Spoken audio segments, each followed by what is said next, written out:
Good morning and welcome to day 2 of the Greater Indiana Clean Cities and 4th EV Workplace Charging Virtual Workshop presented by NoZone.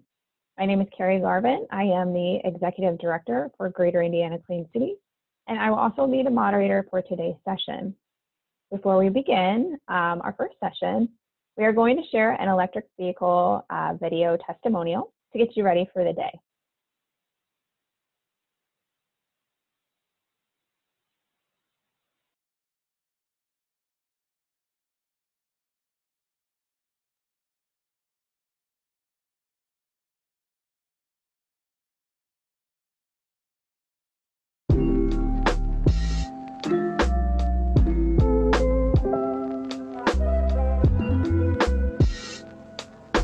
Beside the fact that it's incredibly fun to drive, I was really interested in both the electric vehicle technology and the environmental impact of the gas-powered vehicle. It's just a cool feeling to have something on the road that is, from a technology perspective, is a feat.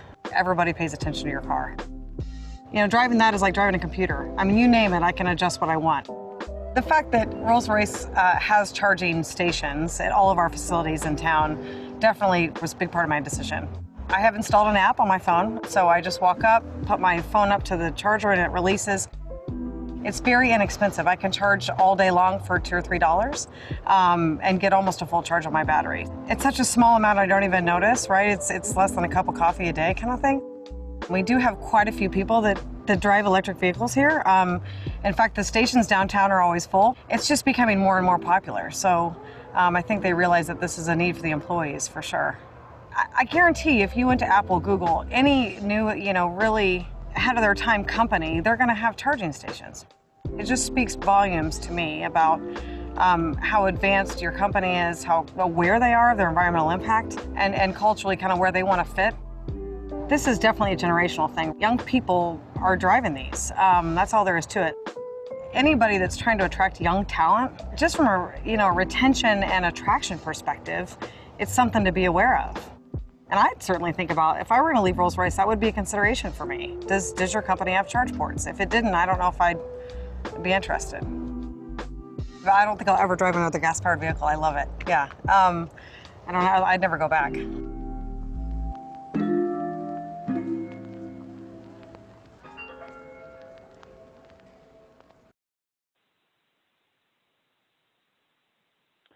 I love these videos. So hopefully you guys joined us yesterday and got to catch a couple more. If you haven't, they are all located on the Whova platform under subsessions. So I highly recommend you guys checking those out.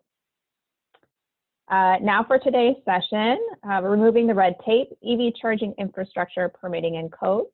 We will hear from Jesse Bennett, Research Engineer at the National Renewable Energy Lab, or also known as NREL. We will also hear from Jordan Walpe, Electric Transportation Project Manager at Duke Energy, and Alexia Lopez, the Planning Administrator for the City of Carmel, and Lauren Travis, Assistant Director of Sustainability for the City of Bloomington. Together, they will discuss proper permitting and codes to get your charging station up and running. Just as a reminder, all attendees are in listen-only mode and will need to enter questions into the Q&A feature on Zoom. Please do not use the chat box, use the Q&A box, which is what we can see. We will address as many questions as possible at the end of the presentation. Now I will pass things over to our first speaker, Jesse Bennett. Welcome, Jesse. Hi there, good morning, and thank you. And thank you all for joining us this morning. As mentioned in the video before this, the EVs are kind of really taking hold in the market right now for light duty transportation, and there's a lot of different models that are coming online, and one of the important elements to this is actually recharging the vehicles. It's a little bit of a different structure than the internal combustion engine, where there's gas stations available where you refuel your vehicle somewhat frequently, maybe once a week or so. It's a little different here, where you can charge at home, charge at your workplace. There's a lot of different opportunities because the electric grid is so vast for charging up these vehicles with electricity. And part of that, the most crucial element for that charging infrastructure is actually the EVSE itself and installing that. And to make sure that's done in a safe environment, there is some, what some might refer to as red tape or regulations or requirements to make sure that these are done in a safe and reliable manner. I'll just step you through some of the high-level requirements that a couple different standards and codes place on the installation of EVSE. If you go next slide. So there are quite a bit different electric vehicle supply equipment, and I don't want to dwell on this too much, but just to kind of make sure we're all on the same page here, just talking a few different options. There's always a level 1 portable unit that sort of plugs into a 120 volt outlet, like a lot of lights and other devices in your home. These come with most vehicles as included as a one charging option, somewhat slow, sometimes referred to as a trickle charge, but it's a great option, portable, to keep in the back of your car in case you need a quick boost and you're out somewhere where there's not already installed EVSE or electric vehicle supply equipment. However, level 2 is a lot more common. This has a little bit higher voltage input, and sometimes they're installed as wall mounts, very common for permanent home use installations, or even pedestal style units at workplace charging programs. And the next slide, please. And then in terms of pedestal style units, it's very common for these to be offered not only as a level 2 in sort of a workplace charging environment, but also in terms of their DC fast charging capabilities or higher power devices that might be common along like rest stops or some things along highways that are more useful for longer distance travel, because these higher power devices really place a lot of energy in the vehicle rather quickly. Next slide, please. But installing all of these has some similar concerns, and I just want to go through a high-level structure of the standards code here, but we're really going to focus on one element of this sort of triangle or a little group of 3 standards that I like to think of in terms of EVSE. And the first one is definitely the SAE, or Society of Automotive Engineers, and that's SAE J1772 or 1772. That's the standard that dictates how the EVSE is designed and how it works with the vehicle. That's the standard that's written that most, it's very common for EVSE to comply with. And then there's the Underwriters Laboratory, which actually approves that design and makes sure that it's designed and manufactured in a safe manner. So everything is designed safely for the user and the grid as well. But what we're going to focus on is actually the National Electric Code in NEC section 625. And this actually outlines installation requirements. So it ensures that the grid is still operating safely for the electric vehicle, and the EVSE itself is not going to cause any undue burden on the grid. Next slide. So there's a few key elements in the National Electric Code that I want to touch on, but this section 625 that details all of these installation requirements specific to EVSE is rather vast, and there's a lot of very specific requirements and small little caveats here and there that are very important to consider if you're doing a larger installation or you want to make sure that you're abiding by all of the guidelines here. But the most important thing that I think everyone should be aware of is if you're installing, say, a permanent EVSE unit, each one of those should be installed on what's referred to as a branch circuit. So if you imagine in your home, sometimes the kitchen lights are separate from, say, bedroom light, and if you go to your breaker box and you turn off one of the breakers, all the lights in, say, a bedroom would go off or in the kitchen would go off. That each one of those is referred to as a branch circuit. So each circuit breaker, it protects the branch circuit, and that's sort of how they're designated. If an EVSE is installed in your home or at a facility, each one of those must be installed on a separate branch circuit. So essentially for every charging device at your home, there will also be a corresponding circuit breaker in your circuit panel. And then in terms of that circuit breaker, or what's referred to as overcurrent protection, they must be sized for 125% of the maximum EVSE load.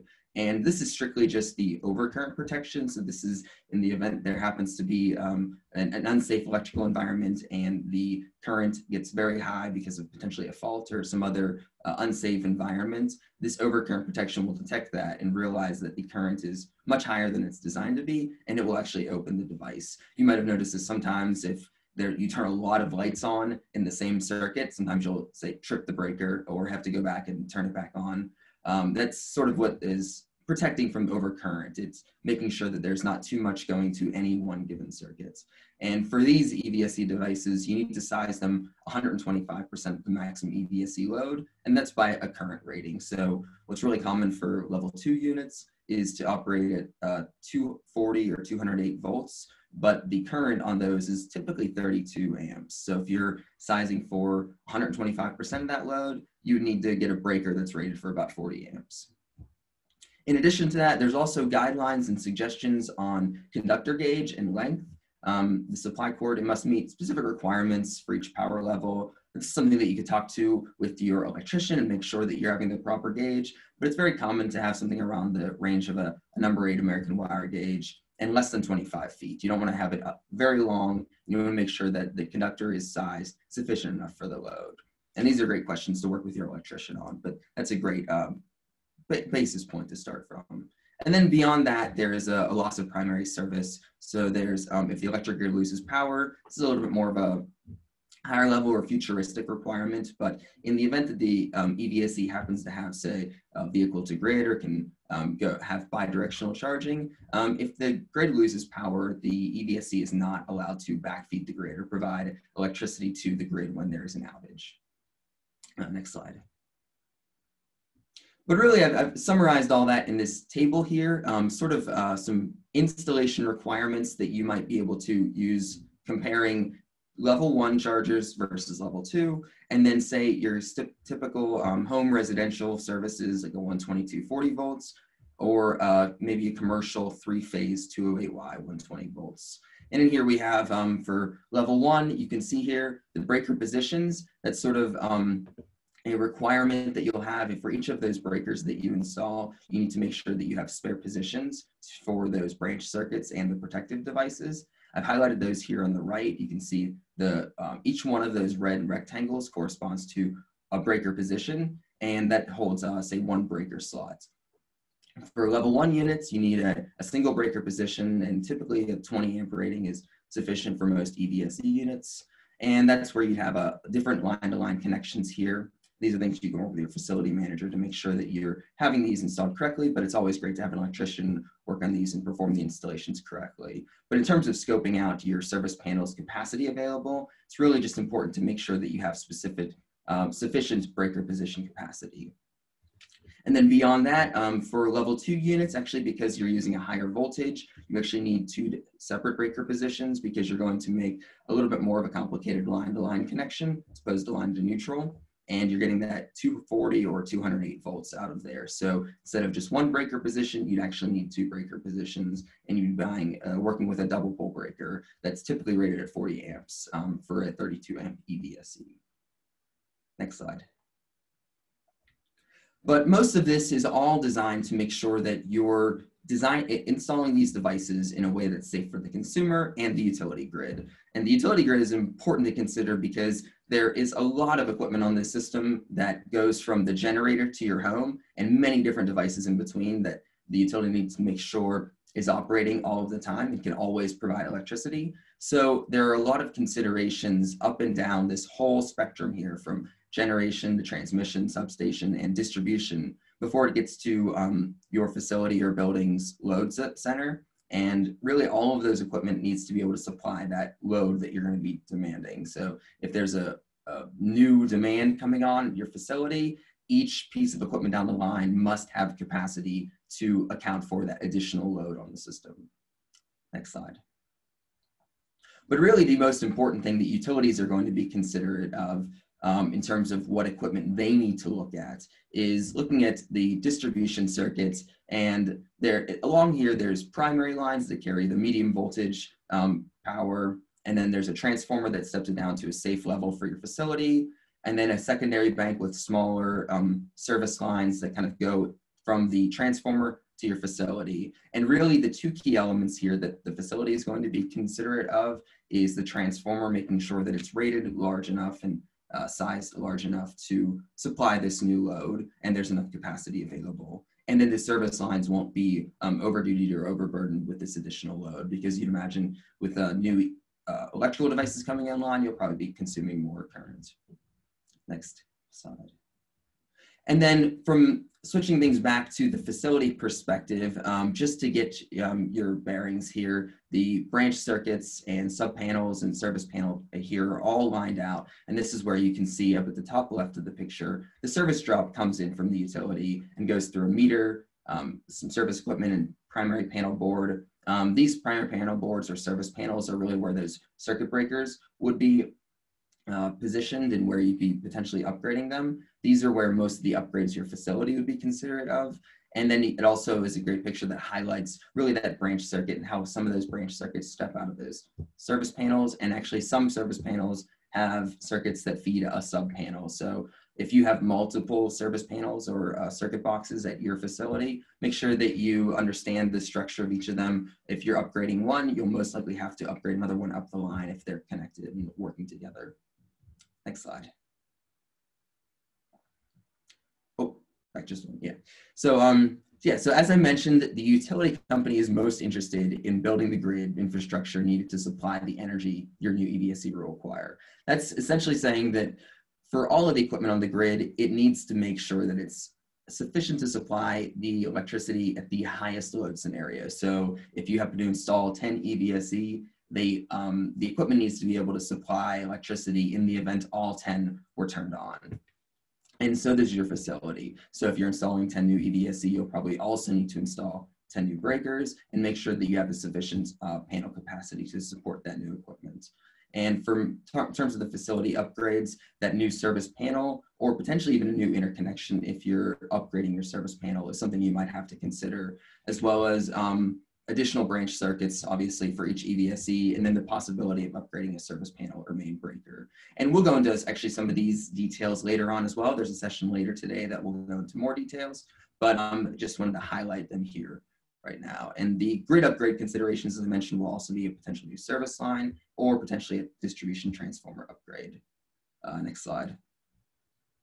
And then bringing this all together, if this is sometimes rather burdensome for some people. So in addition to the opportunity to upgrade all of this equipment or install your own EVSE, many utility companies are actually offering new different service options where you might be most familiar with distribution equipment coming in from a transformer and going to the service meter or the utility meter, and then the facility owning the panel, conduit wiring, and charging station. As you can see here, there are a bunch of different options where some of the EVSE make-ready services actually are, where the utility owns the meter, panel, and conduit wiring, and a facility is only on the hook to install and own a charging station. Or even there's options where there's a utility full service where all the equipment is owned by the utility and an EVSE might be available for public use, as well as the opportunity for different EVSE installation support or potential financial help from the use of EVSE rebates or things of that nature that help the facilities financially installing or purchasing the EVSE. Next slide. And that was all I had.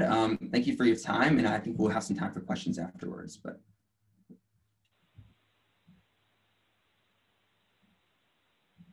thank you, Jesse, for doing that fantastic overview of something that I know is very complicated for others to try and understand. So and the rest of our speakers today will help elaborate on each of those areas. So thank you again. Our next speaker is Jordan Walty, Electric Transportation Program Manager at Duke Energy. Welcome, Jordan. Hi, everybody. Thanks for letting me jump on here. Just a quick question. Do I look blue to you guys in the webcam?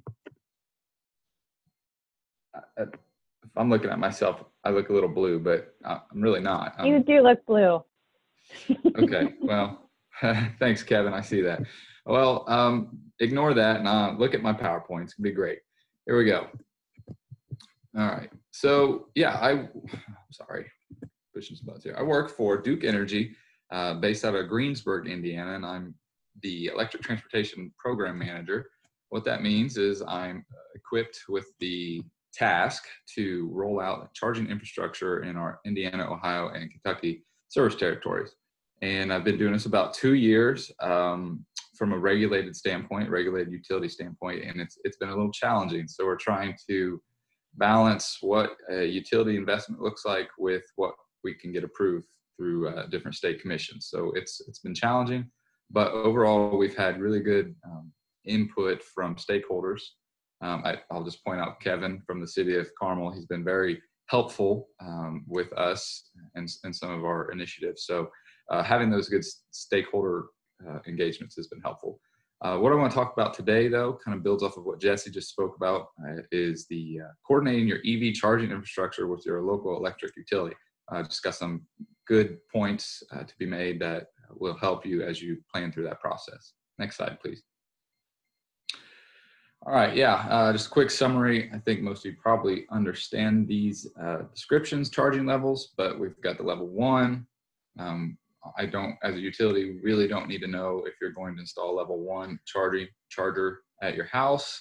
It's just kind of the default that comes with your electric vehicle. We have level 2 right there. It's similar to electric dryer or electric water heater. Potentially, we may need to know about that as a utility, especially if you're maybe in a smaller home in a neighborhood that's fed off of a transformer that serves, 5 to 6 other homes. We might need to know about that. So if you do see some flicker or voltage fluctuations in your home, and if you do plug and play your EV car there, let us know. We can come do a study on your meter and see what your power quality is there. For fast charging, absolutely, yes. We would love to know about your fast charging installations to ensure we have adequate three-phase capacity for you on the site. And so coordinating early and often with your utility is great and helpful, especially around rates and demand charges. Well, we can work through that together. And then extreme high-powered DC fast charge, when that comes, yes, we'll definitely need to be knowing about that, especially for large fleet deployments. Next slide, please. Okay, so this is an automated slide, so click one more time.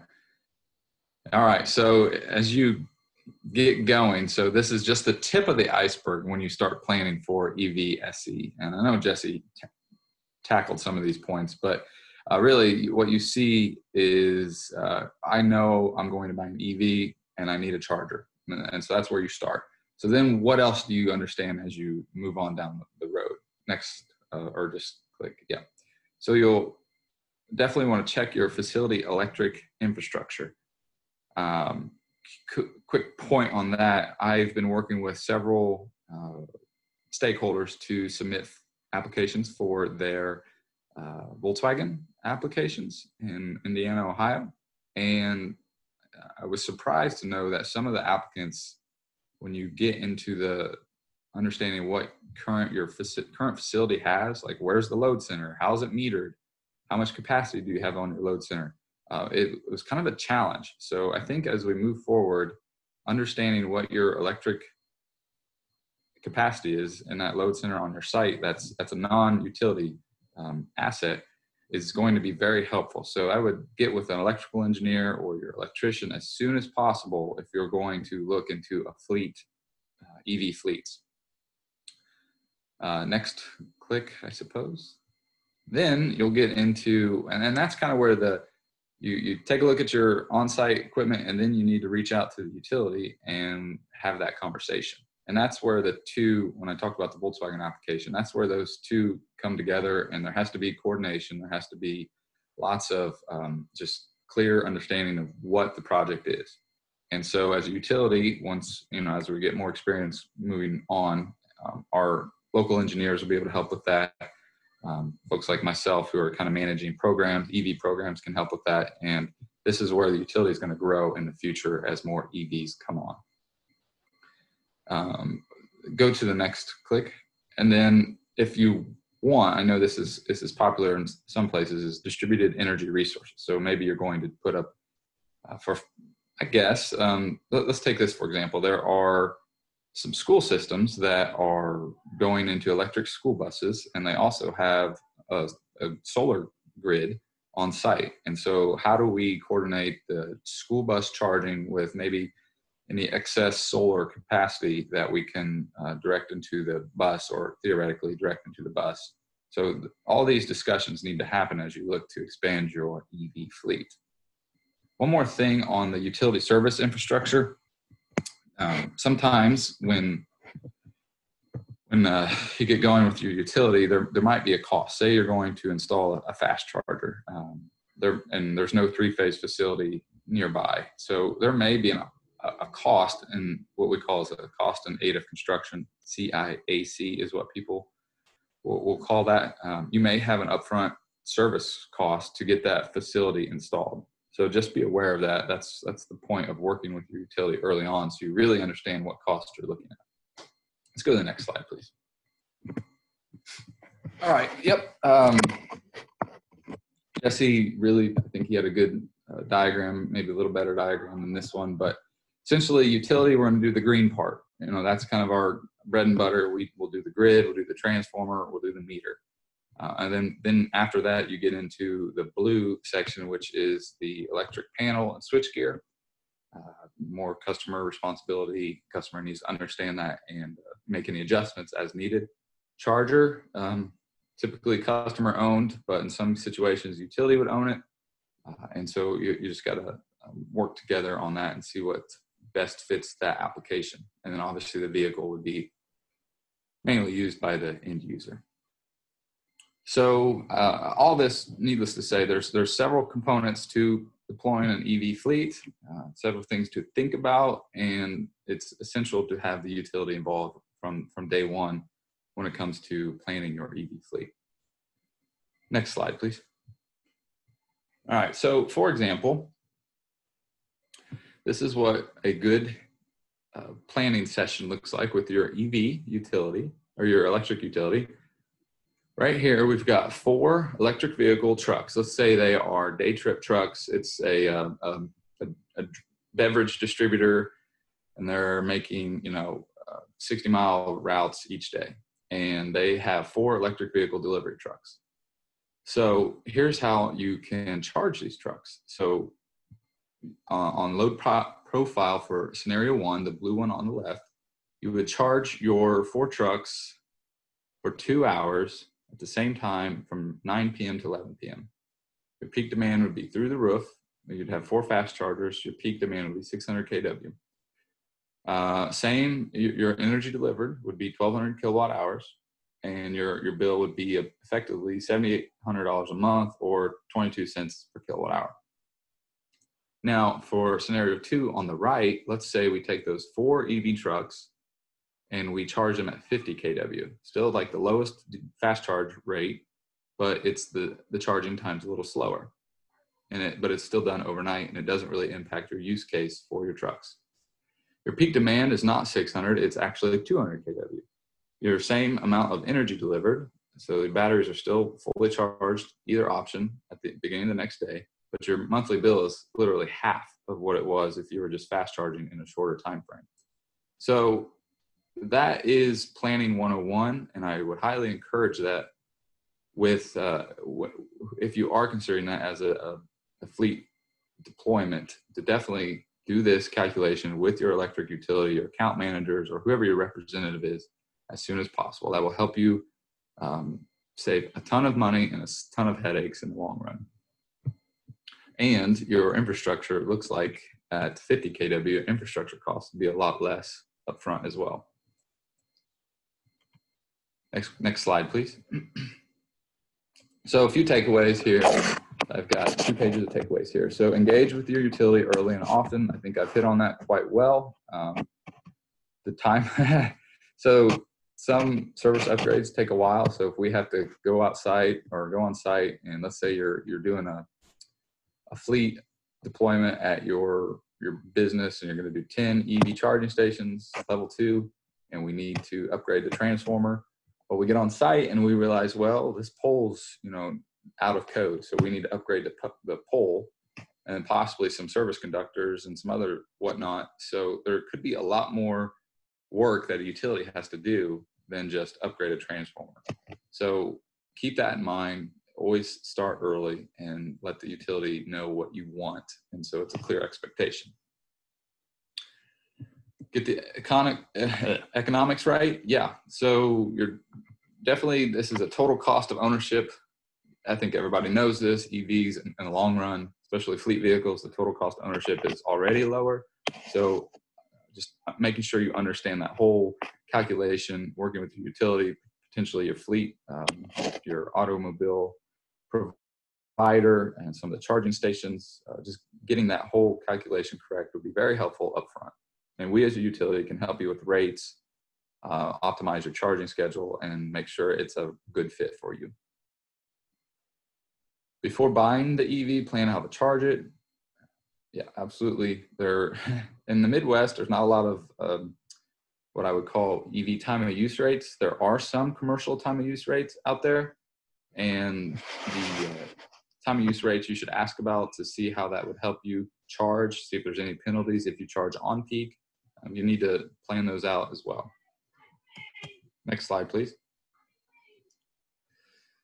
All right, choose a charging solution that meets your needs. This goes back to that scenario I just showed you. It doesn't always make sense to charge your electric vehicle with the highest power fast charger when you can get by with a 50 kW fast charger, and it will cost you less to install and less to operate. So you definitely need to think through the different options that you have. Some people say, you know, why do I need a level 2 charger at home? Well, you're right. Maybe you don't. Depending on your needs, you might just use the default level 1 plug-in that you have. So you really need to think about that. Number 5, EV fleets require cooperation between fleet operators and energy managers. So that goes back to my comment about the Volkswagen applications. A lot of fleet operators will not necessarily talk to energy managers or your building energy managers. We see that at Duke Energy even. We historically have ICE vehicles for our fleet, and now we're trying to transition to electric vehicles, and trying to get the fleet managers on board with electric has been a challenge. So, and that's at a utility company. So and it's not uncommon. We really need to bring those two folks together so they understand what an electric vehicle is and how it operates. Number 6, electricity as a fuel means thinking about fuel availability in new ways. I think everybody knows that. It's more convenient. You can charge at home. It's safe, clean, effective. And number 7, fleet operators have many options to manage cost. Yeah, so that just basically get with your utility and understand your rates and the demand charges and how that works. A lot of other, you could see turnkey charging as a service as well. That's a new option out there that might be able to help you manage costs well, depending on your application. All right, next slide. That's it. Yeah, that's all I have. Thanks for listening, and I will pass it back to you, Kaylee. Thank you.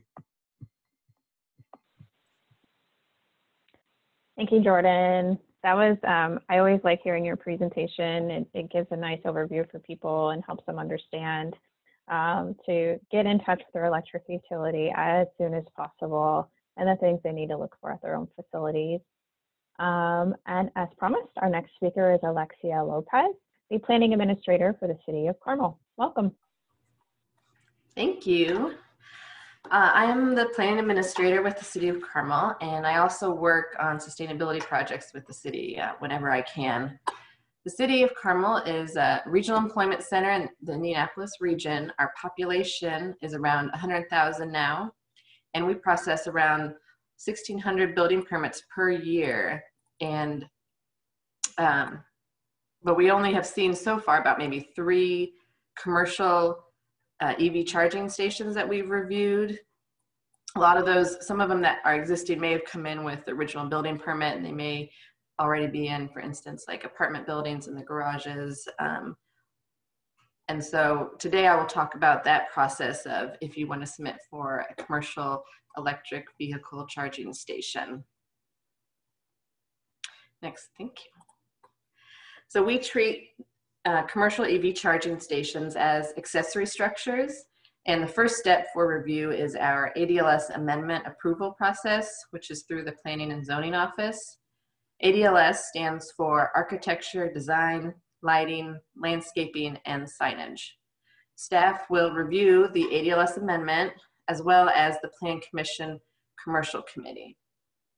The Commercial Committee will make the final decision. The process takes about 25 days from the filing deadline, and the filing fee is around $115. This is the typical process for a large installment of EV chargers with, maybe site changes or design that we need to look at, signage review. If only a few chargers are being installed with not many site changes, landscaping, or if it's not very visible from the street, then we may be able to do an administrative ADLS amendment process. And then for residential installations, only a building permit is required. Next slide, please. The ADLS amendment application is available online, so we review everything electronically now. There are no paper submittals. Before you file the online application, though, we would require a pre-submittal meeting, which can be done via the phone, a phone call, or a virtual meeting. After the application is submitted, all plans, site drawings, and elevations will also be uploaded online for review. And if needed, we may require review by the Carmel Technical Advisory Committee, or TAC, depending on the scale of the project. And TAC is made up of some of the other departments, such as fire, engineering department, utilities, etc. Staff will review your plans and issue comments electronically. The applicant will then make changes to the plans and submit information packets, we call it, for the commercial committee members. So this is kind of, we mail these out. It's kind of like a paper packet that the committee members can review ahead of the meeting. Staff issues a department report with an approval recommendation 5 days before the meeting, and then you would attend the commercial committee, and they will usually vote on the project at that meeting. Next slide. Some of the design aspects that we'll be looking at when we review your project include maybe screening for the large mechanical equipment, the size of the signage used to identify the parking spaces. This is limited to 3 square feet or less. We also look at the site layout to make sure, for instance, there's no sidewalks being blocked, or if there are trees on the site, that those are being preserved where possible. We will also want to see what color any of the mechanical equipment cabinets will be. And here you can see an example of a landscape plan that was submitted for a large EV charging station project. Next slide. So after the project receives ADLS amendment approval, then you can apply for a building permit. This is typically just an electrical permit or a meter-based inspection, where a meter-based inspection is required. Depending on the scale or the location, I think, of the project, a state release may also be required. Again, this is an online application. The cost for the permit is about $136, and the review time for that is typically about 1 to 2 weeks.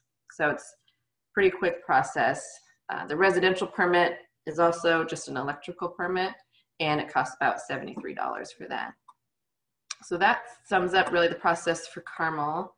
If you have any questions, on the next slide is my contact information, as well as the contact information if you want to, if you're ready, if you want to submit an ADLS amendment application, and that's Rachel Kiesling. She's another planning administrator with us. And Nick Mishler would be a good contact for the building permit. Thank you. Great. Thank you, Alexia, for sharing City of Carmel's process for EV charger installation.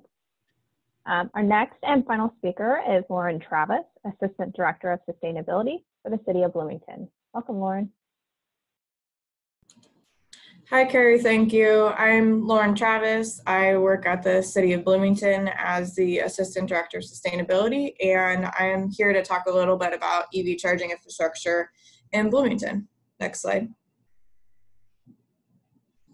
So first, I just wanted to give an overview of what our EV charging landscape looks like. We have a variety of public and private infrastructure. So the first are parking garages.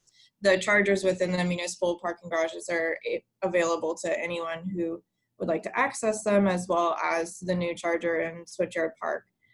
There's a variety of other chargers available across Bloomington. Indiana University has quite a few, which are available to staff and students with a permit, and then there's some at College Mall, a few at some dealerships, and then other ones that are privately owned. Next slide.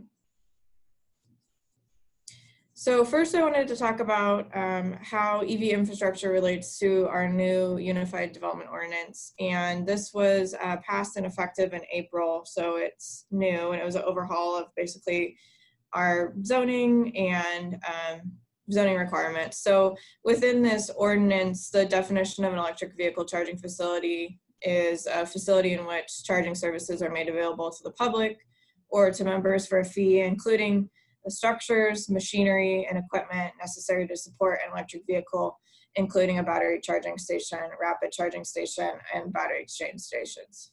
Next slide. So within this ordinance, electric vehicle charging stations are permitted as an accessory use, and that's consistent across the different districts. So residential, mixed use, non-residential.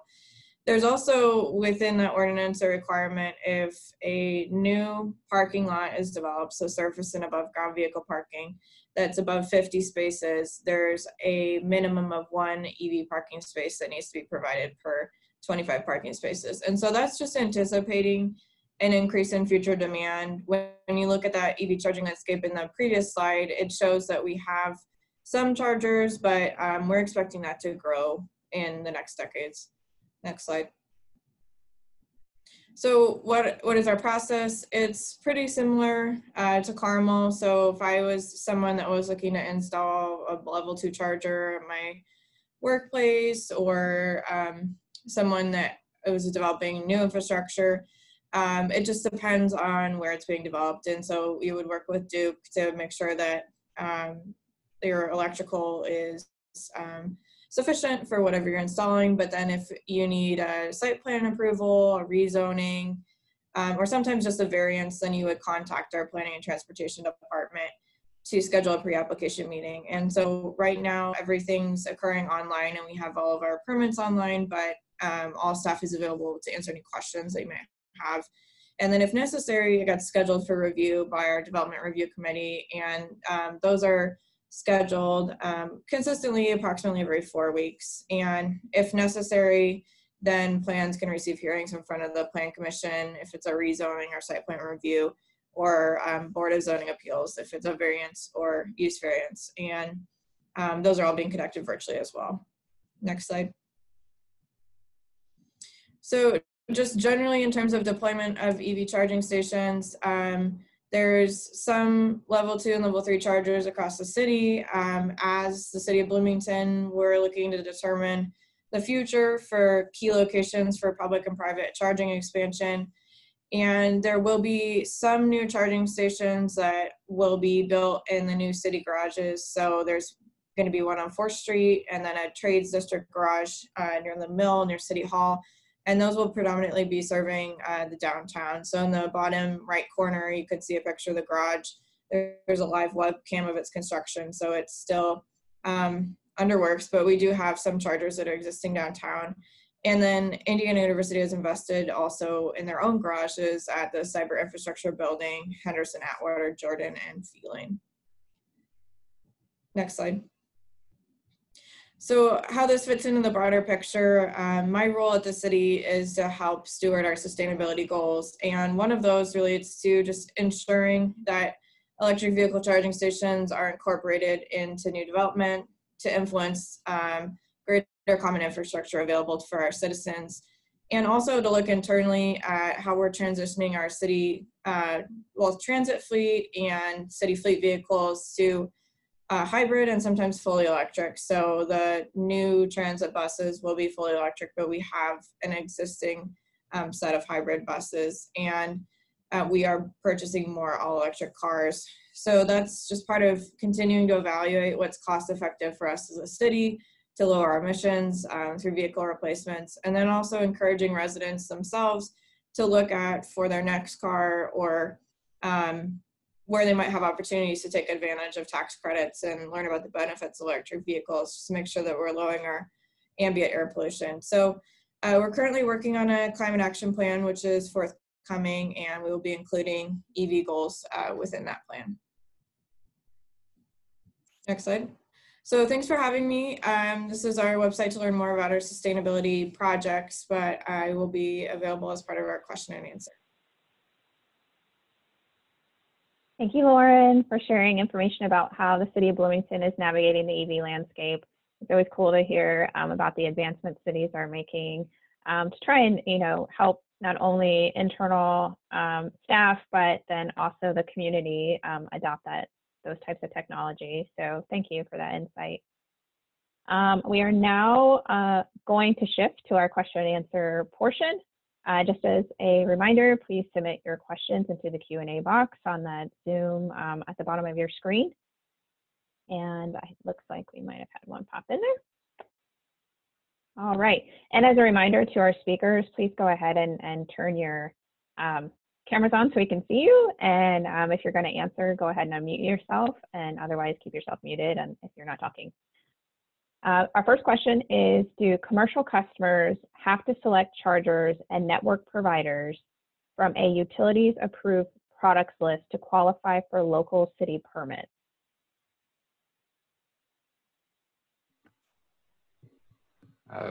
This is Jordan. I'll take this. From what I know, not necessarily.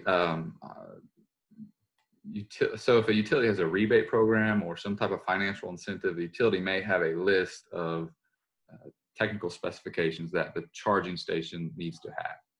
And that's kind of from a utility perspective. But as far as a local city permit, that would be a requirement that you would need to meet for the city. But in general, I think charging stations are pretty much standardized now. So you're probably going to fit both categories if there are requirements. But I'll let, I think, Alexia or Lauren chat about that one. Yeah, we don't have a list of necessarily any specific vendors that you need to use. You just need to make sure that you're purchasing a product that's compliant with the electrical requirements. So we're, product agnostic. We typically post a request for proposal for if it's a city project and then look at the different vendors. But if you're installing privately, it's up to you in terms of what best suits your needs. I agree with what Lauren said. I think she stated it perfectly. So same for Carmel. And if I could just add one thing to that, one of the best ways to know that it's a reputable product is sort of just the basic whether or not it complies with the SAE or say the Chatham standards, and then whether or not it's UL certified. So a lot of times there's the UL logo that people might be familiar with. As I mentioned earlier on, that sort of is the test and kind of a certification that proves that it's designed in a safe manner. So I know that previous utility I worked for, a lot of times with installations, they would check to make sure there was UL certification on some of the equipment.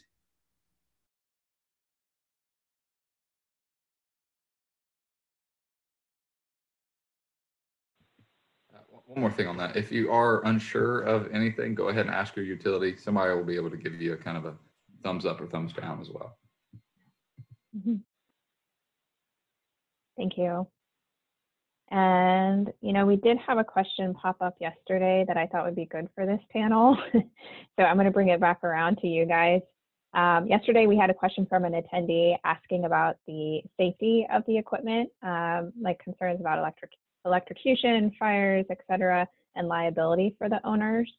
So they were wanting that to sort of be covered or addressed, and I encouraged them to hop on this panel today. So Jesse, I don't know if you were going to pop in, or Jordan. Sure, I can take that real quick, and then I'm sure Jordan might have some comments as well. But in terms of the standards themselves, like the SAE standard, it actually outlines what's referred to as sometimes the handshake, and that's sort of the communication between the EVSE, the electric charger, and the vehicle itself. So in addition to, say, the pins and contacts that provide electricity to the vehicle, there's actually a few other pins and contacts on the charging device itself that actually provide communication. And this is where the EVSE will say, check with the vehicle and make sure, all right, does your battery have space for energy? Are you in park? Are you not driving at all? Because the vehicle cannot drive forward or move at all if it's plugged into a device. So you don't have the risk of, say, if you're at a gas station, driving away with the gas nozzle. I know that they have sometimes the quick release. That's not an issue with EVs because they cannot drive when they're charging. And they also, the EVSEs will have a fault indicator and some fault protection inside to make sure that if there is, say, a ground fault, it will detect that and make sure there's a safe operating environment, as well as detecting the continuity between the EVSE and the vehicle to make sure that all of the contacts have sufficient conductive capabilities so the electricity can flow safely.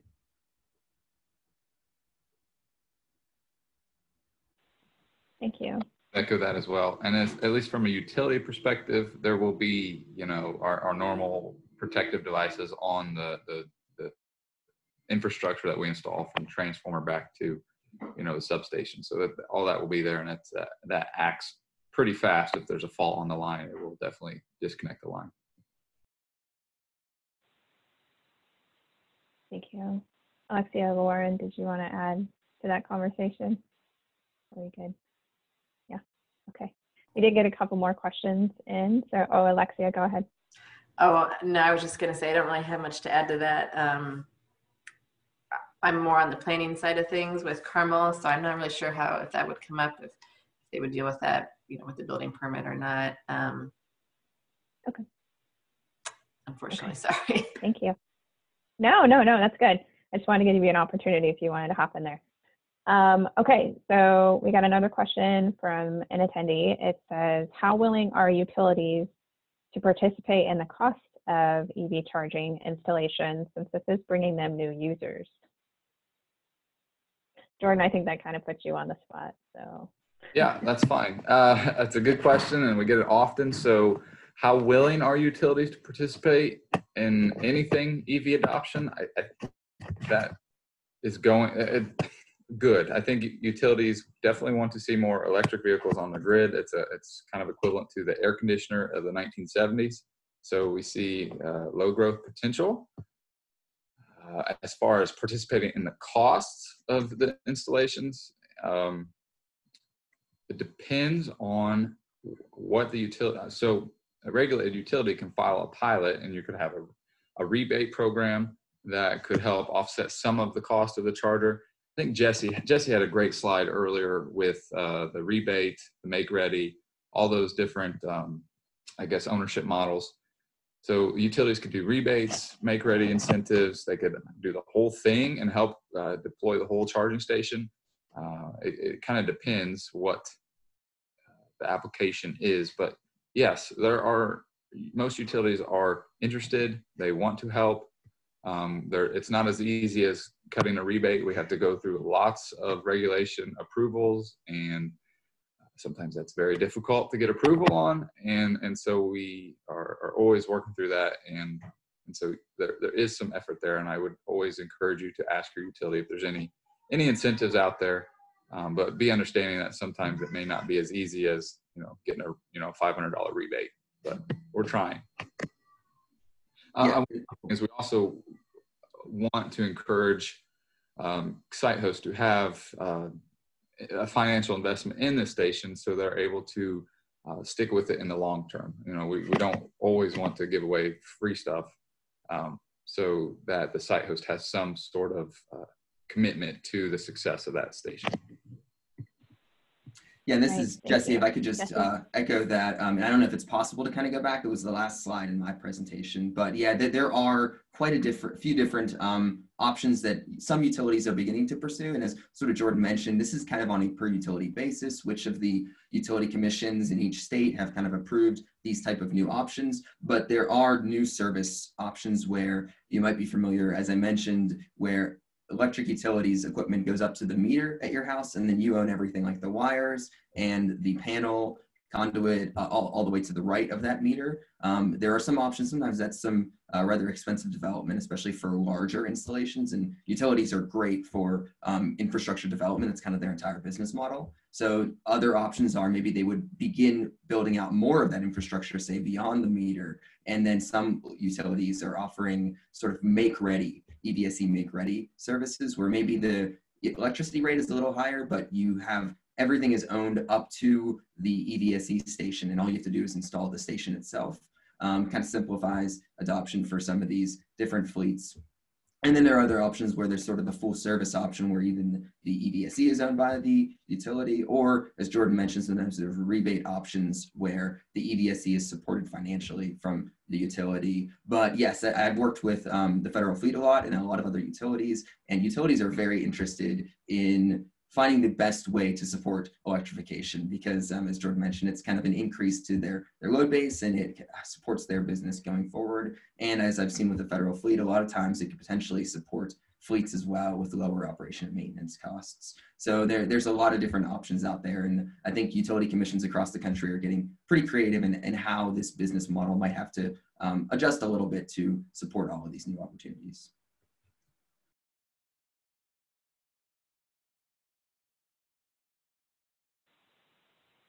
I didn't know if Jordan was unmuting himself again, so. No, okay. No, yeah, you did a great job. Yep. Okay. We have another question from an attendee. It says, from your collective experience, what is the average cellular data usage per port per month in MBs?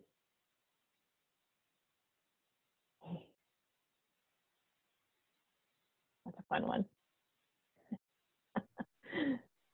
I can make a quick comment on that. I know that I think the user or the question is trying to get to how much would potentially this cost in terms of data for a networked EVSE use. And I know that a lot of times it's not as much of a concern for how much data you're using, but I know that there's some EVSE providers that if you're looking at network options as well, the network capabilities are a separate sort of annual or monthly fee, kind of a flat rate.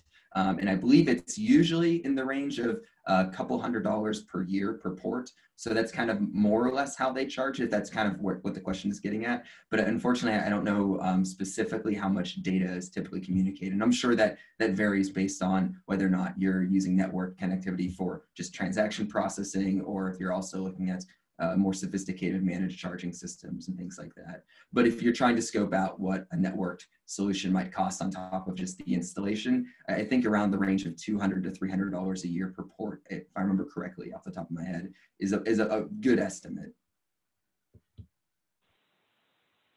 Thank you. Yeah, that was an interesting one. I'm glad. Thank you for covering that. That's kind of like an afterthought that people have to think about too, because if you have a network system, you have to worry about the connectivity and it always being online. So yeah, very good question. Okay, so I don't see any more questions up in here in the Q&A box. So I think what we can do is then wrap this up. Again, special thank you to our speakers today, Jesse, Jordan, Alexia, and Lauren. As a reminder, we have a short break before the next session, which is understanding EV site assessments and creating a plan. And that begins at 10:45 a.m. We encourage you to check out the exhibit hall by returning to the Whova platform and clicking exhibitors from the left side menu. And remember, to enter the next panel, you will need to click on the unique meeting link listed under the session in the event agenda. Enjoy the remainder of the workshop, guys. Thank you. Thanks, bye. Bye.